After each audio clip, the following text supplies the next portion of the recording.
সম্পূর্ণ নতুন নিয়মে গুগল ম্যাপে আপনার ব্যবসা প্রতিষ্ঠান ছবি সহ একেবারে সহজে কিভাবে অ্যাড করবেন সেই প্রসেস কিন্তু দেখাবো আজকের এই ভিডিওতে।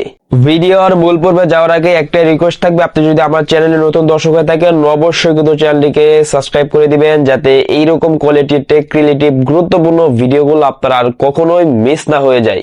বন্ধুরা, সরাসরি চলে আসলাম মোবাইল স্ক্রিন। আমাদেরকে গুগল ম্যাপে আমাদের ব্যবসা প্রতিষ্ঠান ছবি সহ অ্যাড করার জন্য আমাদেরকে সর্বপ্রথম আমাদের ফোন থেকে যে গুগল ম্যাপ আছে আমরা গুগল ম্যাপে চলে যাব।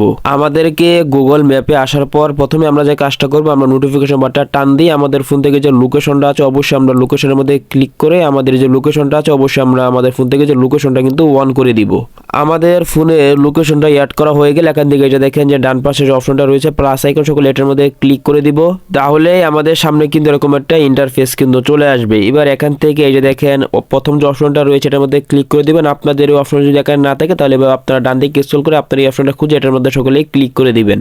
তাহলেই আমাদের সামনে কিন্তু এরকম একটা ইন্টারফেস চলে আসবে। এবার এখান থেকে এই যে দেখেন প্লেস নেম সবার উপরে যে অপশনটা আছে এটার মধ্যে ক্লিক করে এবার এখানে আপনার যে ব্যবসা প্রতিষ্ঠানের নামটা রয়েছে সকলে কিন্তু সুন্দর করে এখানে আপনার ব্যবসা প্রতিষ্ঠানের নামটা লিখে দিবেন। বন্ধুরা, আমি কিন্তু আপনাদেরকে বোঝানোর জন্য বিসমিল্লাহ মার্কেট লিখে দিয়েছি, আপনারা আপনার যে ব্যবসা প্রতিষ্ঠানের নামটা আছে সেইটা লিখে দিবেন। অথবা এখান থেকে এই যে দেখেন 2 নম্বর যে অপশনটা রয়েছে সকলে এটার মধ্যে ক্লিক করে দিবেন। তাহলে কিন্তু আমরা এখানে অনেকগুলো অপশন কিন্তু পেয়ে যাবে। এখান থেকে এই যে দেখেন 2 নম্বর যে শপিং যে অপশনটা রয়েছে সকলে শপিং এর মধ্যে ক্লিক করে দিবেন। তাহলে এখানে কিন্তু আমরা অনেকগুলো অপশন কিন্তু পেয়ে যাবে। এখান থেকে আপনার ব্যবসা প্রতিষ্ঠানটা যেই ক্যাটাগরি সেই ক্যাটাগরিটা কিন্তু এখান থেকে সিলেক্ট করতে হবে। এখানে যদি না থাকে তাহলে যে উপরে সার্চ অপশন আছে এটার মধ্যে ক্লিক করে আপনি এখানে সার্চ করে দিয়ে কিন্তু সেটা কিন্তু বের করে নিতে পারবেন।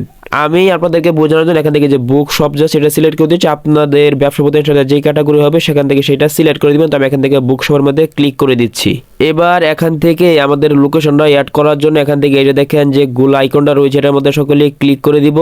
তাহলে অটোমেটিক কিন্তু আমাদের লোকেশনটা কিন্তু নিয়ে নিবে। যদি এখান থেকে লোকেশনটা সেভ করবো না নিই তাহলে এখান থেকে এই যে দেখেন এডিট ম্যাপ লোকেশন এটার মধ্যে ক্লিক করে দিবেন। তাহলে কিন্তু আমাদের লোকেশনটা কিন্তু চলে আসবে। এখান থেকে এই যে দেখেন আপনার এখান থেকে এই যে দেখেন ওকে আছে উপরে, এখান থেকে আপনার ওকের মধ্যে ক্লিক করে দেবেন যদি ঠিকঠাক থাকে। আমাদের যখন উপরে 3টি কাজ করা কমপ্লিট হয়ে যাবে অথবা আমরা এখান থেকে এই যে দেখেন অ্যাড মোর ডিটেলস এর পাশে যে আইকনটা রয়েছে সকলে এটার মধ্যে ক্লিক করে দিব। তাহলে আমাদের সামনে কিন্তু নিচে কিন্তু আরো কিছু অপশন চলে আসবে। এখান থেকে এই যে দেখেন সবার উপরে যে অপশনটা রয়েছে এটার মধ্যে আমরা সকলে ক্লিক করে দিব। বন্ধুরা, এই বক্সের মধ্যে আমরা লিখে দিতে পারি আমাদের যে ব্যবসা প্রতিষ্ঠানটা রয়েছে সেই ব্যবসা প্রতিষ্ঠানের আশেপাশে যদি কোনো পরিচিত কোনো জায়গা থাকে সেটা নাম কিন্তু লিখে দিতে পারি। যেমন আমি আপনাদেরকে বলি, আমাদের দোকানটা যদি বসুন্ধরা শপিং মলের ভিতরে হয় অর্থাৎ শপিং মলের যদি ভিতরে থাকে তাহলে আমরা এখানে লিখে দিব বসুন্ধরা শপিং মল। এই ক্যাটাগরি অনুযায়ী আপনারা কিন্তু ভাইরাল কোনো জায়গার নাম এখানে লিখে দিবেন আপনার যেটা আশেপাশে রয়েছে। অথবা এখান থেকে এই যে দেখেন 2 নম্বর যে অপশনটা রয়েছে সকলে যদি এটার মধ্যে ক্লিক করে দেন তাহলে আমাদের সামনে কিন্তু এরকম একটা ইন্টারফেস কিন্তু চলে আসবে। এখান থেকে আপনাদের দোকানটা কোন কিন্তু বন্ধ থাকে এখান থেকে সেটা কিন্তু সিলেক্ট করতে পারবেন। আমাদেরকে সেটা সিলেক্ট করার জন্য এই যে দেখেন পাশে যে কলমের আইকনটা রয়েছে এটার মধ্যে যদি ক্লিক করে দেয় তাহলে কিন্তু এরকম একটা পপ আপ কিন্তু শো হয়ে যাবে। এখান থেকে এই যে দেখেন এখানে কিন্তু 7 দিনের নাম কিন্তু রয়েছে। এখান থেকে আপনাদের যে দিন আপনার দোকানটা বন্ধ থাকবে এখান থেকে যে ক্লোজের মধ্যে টিক মার্ক রাখবেন। আর যদি আপনার দোকানটা যদি সেই দিন খোলা থাকে তাহলে এখান থেকে যে দেখেন এটার মধ্যে টিক মার্ক রেখে এখান থেকে সেভের মধ্যে ক্লিক করে দিবেন।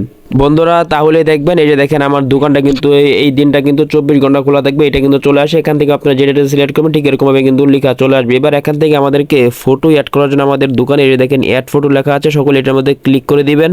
তাহলে কিন্তু নিচে কিন্তু আমাদের ফোনের গ্যালারিটা শো হয়ে যাবে। গ্যালারির মধ্যে যতগুলো ছবি থাকবে সমস্ত ছবিগুলো কিন্তু শো করবে। এখান থেকে আপনারা যে ছবিটা গুগল ম্যাপের মধ্যে অ্যাড করতে চাচ্ছেন সকলে সেই ছবির মধ্যে ক্লিক করে দিয়ে উপরে যে দেখেন ডান লেখা আছে এটার মধ্যে ক্লিক করে দিবেন। আপনারা যদি কোনো একাধিক ছবি অ্যাড করতে চান তাহলে আবার এটার মধ্যে ক্লিক করে দিবেন। তাহলে দেখবেন উপরে কিন্তু 2টা ছবি কিন্তু চলে আসবে। এভাবে যে কোটা অ্যাড করতে চান সেগুলোটা অ্যাড করে এখান থেকে দেখেন ডান আসবে এটার মধ্যে সকলে ক্লিক করে দিবেন। আপনাদের যখন এই কাজগুলো করা হয়ে যাবে এখান থেকে যে দেখেন নিচে সেভ লেখা আছে এর মধ্যে যে সকলে যদি ক্লিক করে দেন তাহলে কিন্তু দেখবেন এখানে কিন্তু এভাবে কিন্তু চলে আসবে। এবার এখান থেকে দেখেন ফোন নাম্বার যে অপশনটা আছে এখান থেকে এটার মধ্যে ক্লিক করে আপনার চাইলে কিন্তু আপনার ফোন নাম্বারটা অ্যাড করতে পারেন, যেখানে থেকে কিন্তু গুগল ম্যাপে দেখা যাবে সেখান থেকে যে কেউ কিন্তু আপনার সাথে কিন্তু কন্ট্যাক্ট করতে পারবে। এবার এখান থেকে সবার নিচে দেখেন এই যে দেখেন অ্যাড ওয়েবসাইট জার্সি এটার মধ্যে ক্লিক করে আপনার যদি কোনো সাইট থাকে সেই সাইটের লিঙ্কটা কিন্তু এখানে অ্যাড করে দিতে পারেন। আপনাদের যখন এই সমস্ত কাজগুলো করা হয়ে যাবে এখান থেকে দেখেন সাবমিট লেখা আছে এটার মধ্যে সকলে ক্লিক করে দিবেন। গুগল ম্যাপে সাবমিট করার পর আমাদেরকে কিন্তু বেশ কয়েক ঘন্টা অপেক্ষা করতে হবে। সেটা কিন্তু গুগল ম্যাপের যে টিম আছে তারা কিন্তু যাচাই করে দেখবে। যদি সবকিছু ঠিকঠাক থাকে তাহলে আমাদের সেই লোকেশনটা কিন্তু গুগল ম্যাপে কিন্তু অ্যাড করে দিবে। ভিডিওটা যদি উপকারে এসে থাকে অবশ্যই কিন্তু ভিডিওতে একটা লাইক করতে ভুলবেন না। তো দেখা হচ্ছে পরবর্তী কোনো গুরুত্বপূর্ণ ভিডিওতে। আজকের মতো এখানে বিদায় নিচ্ছি। আসসালামু আলাইকুম।